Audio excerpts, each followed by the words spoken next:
દરેક ગુજરાતીને મુઠિયા ઢોકળા તો ભાવતા જ હોય. મુઠિયા ઢોકળાની દરેક પ્રકારના ઢોકળા ભાવતા જ હોય. એમાં પણ મેથીની સિઝન પૂરી થાય એ પહેલાં આ રીતે મુઠિયા ઢોકળા બનાવી લેજો. બહુ જ સરસ ટેસ્ટી એવા ઢોકળા બની અને તૈયાર થશે. એકદમ સોફ્ટ અને જારીદાર બનશે અને મસાલાથી ભરપૂર બની અને તૈયાર થશે. તો મુઠિયા ઢોકળા બનાવવા માટે સૌથી પહેલાં અહીંયા મેં ઘઉંનો કરકરો લોટ લઈ લીધેલો છે, 2 વાટકા લીધેલો છે. તમે ઈચ્છો તો અહીંયા 1 વાટકો ઘઉંનો લોટ, 1 વાટકો બાજરીનો લોટ પણ લઈ શકો. એકદમ સરસ કરકરા એવા બને એ માટે થઈ અને ફરસા લાગે એ માટે અહીંયા ચણાનો લોટ પણ ઉમેરી દીધેલો છે. અને એકદમ સરસ લીલીછમ જેવી મેથીની ભાજી ઝીણી સમારી અને લઈ લેવાની છે. આ રીતે સ્ટોર કરશો ને તો ખૂબ જ સરસ રહેશે લાંબો સમય સુધી. જોઈ શકો છો અત્યારે ધોઈ અને તમારે સાફ કરીને લેવાની છે. પછી આપણા બેઝિક મસાલા મરચું પાવડર, હળદર, ધાણા જીરું પાવડર, હિંગ અને આખું જીરું, કાચું જીરું, સ્વાદ અનુસાર નમક ઉમેરી દઈશું. મોઈન માટે તેલ ઉમેરી દઈશું. આદુ મરચાં બંને ઉમેરી શકો, પરંતુ મેં અહીંયા ખાલી મરચાં સુધારી અને ઉમેરેલા છે. તમે લીલું લસણ પણ ઉમેરી શકો છો. ત્યાર પછી ઈનો ઉમેરી અને ઈનોને એક્ટિવેટ કરવા માટે અહીંયા મેં પાણી ઉમેરેલું છે, જોઈ શકો. આ રીતે હવે બરાબર આપણે મુઠિયાનો લોટ બાંધી લેવાનો છે. બાંધવાનો નથી, આવી રીતે મેં ભેગો કરી લેવાનો છે લોટને. ત્યાર પછી હાથની મદદ વડે તમને જો મારી જેમ 2 હાથે ફાવતા હોય તો 2 હાથે તમે વણી શકો. મેં આવી રીતે 2 હાથેથી મુઠિયા વણી લીધેલા છે, જોઈ શકો છો. ત્યાર પછી ગરમ પાણી થાય, ઢોકળિયું હોય અથવા આવી રીતે કોઈ સ્ટીમર હોય તમારી પાસે, તો એ સ્ટીમર ઢોકળિયામાં તમારે પાણી નીચે મૂકી અને જાળીવાળા વાસણમાં તેલ લખાવી અને મુઠિયા બાફી લેવાના છે. મુઠિયાને બાફતા તમને 15 થી 20 મિનિટ જેવો સમય લાગે. એટલે કે જેટલી ક્વોન્ટિટીમાં તમે ઢોકળા બનાવેલા હોય ને એટલી ક્વોન્ટિટીમાં એટલો સમય લાગશે. આજે મેં ઢોકળા બનાવેલા છે એટલા ઢોકળાની ક્વોન્ટિટીમાં 15 મિનિટ જેવો સમય લાગે છે. તો આ રીતે તમે જોઈ શકો છો વરાળ બરોબર નીકળે એ રીતે તમારે ઢોકળાને ગોઠવવાના છે. આ રીતે એકદમ સરસ રીતે આપણે ઢોકળા રાખી દીધેલા છે, જેનાથી વરાળ એકદમ સરસ પાસ થઈ શકે. અને ઢાંકી અને 15 થી 20 મિનિટ ચડવા દેશો. આપણા ઢોકળા એકદમ સરસ તૈયાર થઈ ગયા છે. 2 થી 3 મિનિટ જેટલા ખુલ્લી વરાળે પાકવા દેવાના છે.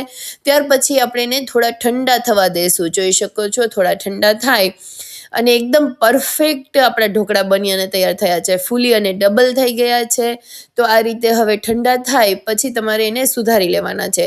તમે તમારી ઈચ્છા પ્રમાણે નાની મોટી સાઇઝના સુધારી શકો છો, અથવા એમ જ પીરસવા હોય તો પીરસી શકાય, પરંતુ મારે અહીંયા વઘારવા છે તો આ રીતે નાની સાઇઝના જે રેગ્યુલર સાઇઝના હોય ને એવા ઢોકળા સુધારી લઉં છું. તમે મોટા મોટા પીસ પણ રાખી શકો છો. તો આપણા ઢોકળા સુધારાઈ અને તૈયાર થઈ ગયા છે. સારી એવી ક્વોન્ટિટીમાં બનાવીએ કારણ કે બધાને ખૂબ જ ભાવતા હોય છે. તો આ રીતે રેસીપીથી બનાવશો ને એકદમ ટેસ્ટી બની અને તૈયાર થશે.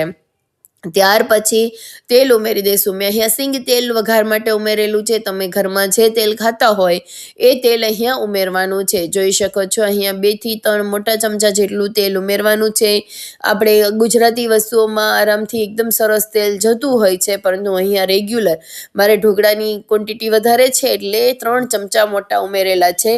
તેલ ગરમ થાય એટલે રાઈનો વઘાર કરી લેશું. રાઈ, જીરું અને સફેદ તલનો વઘાર કરવાનો છે. તમને જો આમાંથી એકેય વસ્તુ ન ગમતી હોય ને તો એ સ્કીપ કરી શકાય, પરંતુ તલનો વઘાર ખાસ કરજો.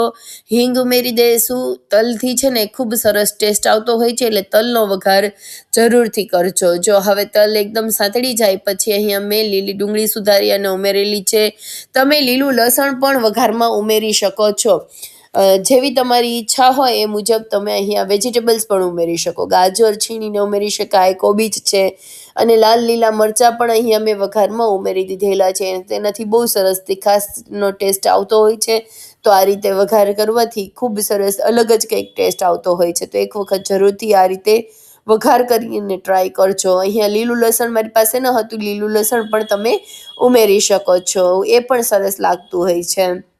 આ રીતે હવે વઘાર ચડી જાય એટલે એમાં આપણે ઢોકળા ઉમેરી દેવાના છે. જોઈ શકો છો કે આપણા ઢોકળા જે સુધારીને રાખેલા છે એ બધા જ ઢોકળા એકી સાથે ઉમેરી દઈશું અને હળવા હાથેથી બધું બરાબર મિક્સ કરવાનું છે. એકદમ સોફ્ટ ઢોકળા હશે તો એ તૂટી જવાનો તમને ડર લાગશે, એટલા માટે આવી રીતે એકદમ હળવા હાથેથી તમારે બધું બરાબર મિક્સ કરી લેવાનું છે.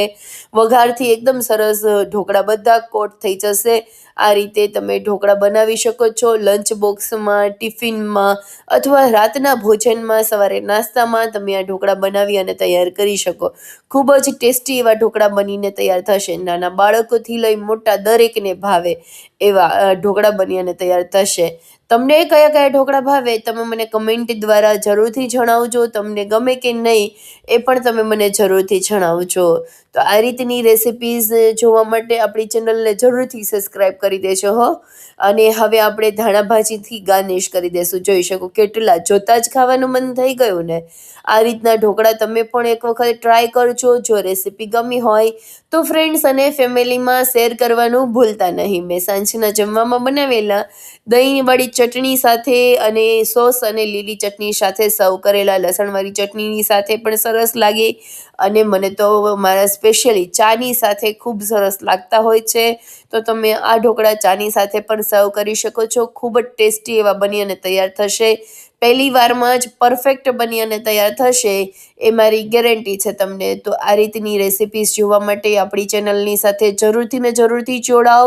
એટલે કે આપણી ચેનલને જરૂરથી સબસ્ક્રાઈબ કરી દેજો. અને હા, જો તમે હજી સુધી આપણે વિડીયોને શેર ન કર્યો હોય તો એ પણ શેર કરી દેજો. Thank you for watching. Bye bye. ફરીથી મળીશું એક નવા વિડીયો સાથે, એક નવી રેસિપી સાથે. જો તમને કોઈ રેસિપી જોઈતી હોય તો તમે મને કમેન્ટમાં જરૂરથી જણાવી શકો. Thank you. Bye bye.